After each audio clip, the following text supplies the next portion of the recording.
There was one student that I received in my classroom this year in, I think about February, and this student was kicked out of his charter school this year. And when he came into my classroom and I met his mom for the first time, I told her how excited that I was to have him in my class, and I couldn't wait to get started, and told her a little bit about myself and about the classroom. And right away on the first day of meeting her, she said, you're not going to be excited about E. It's not going to last, so don't even worry. I know it's going to be trouble, and certainly shared with me that he has a lot of behavioral and academic concerns. And I told her, no, I know we're going to have a really good experience. We're going to work together. What are some things that you want for your son moving forward?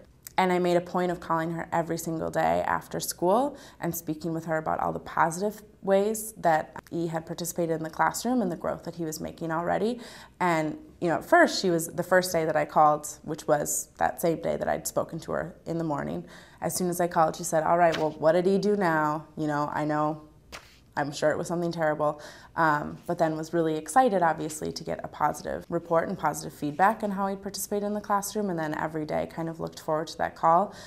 Similarly, her son was really excited to have positive feedback in the classroom and actually to be looked at as not someone that was a behavioral problem, but was someone that had academic potential and was able to achieve in the classroom. I had a student by the name of Dan. He was a little older for the grade. But because of his verbal skills, let's say lack of verbal skills then, he came in not speaking, not saying his name. He did not know his full name. And he was being pushed back to pre-K instead of kindergarten. And I asked him just to hold on. Give me until the end of October. Let's see what happens. And what I did was I spoke with him, make sure to talk to Mom about what I observed. And she observed the same things. And what we did was we set a plan of how we're going to work together to help him to open up then.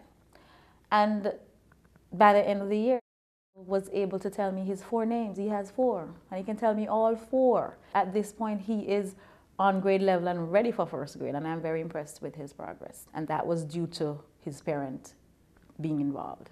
Last year, my class had 45 behavior referrals when they were all first graders, and when they were in my class in second grade, they actually only had 9 behavior referrals this year. And so there's been a massive drop in their behavior referrals, and I account a lot of that to them seeing me very close to their parents at the very beginning and knowing there's that connection there. And when they see you connecting with someone who they put a lot of authority in, instantly it gives you credibility and authority, and also a closeness to them, and they know that you actually care and you want to reach out and be a part of their actual life and not just their teacher, not just in the classroom, but you want to be a part of their actual life. They value you, and they value your opinion, and they value your judgment a lot more. One child, she was writing one day in her journal, and I said, oh, this is wonderful. Can you tell me what you're writing? And she said, my mom is a teacher. That's really special to me because I'm going to be her teacher for a year, but her mom is a teacher. She's going to learn from her for the rest of her life, and she sees my family as part of school. It's not this very different thing.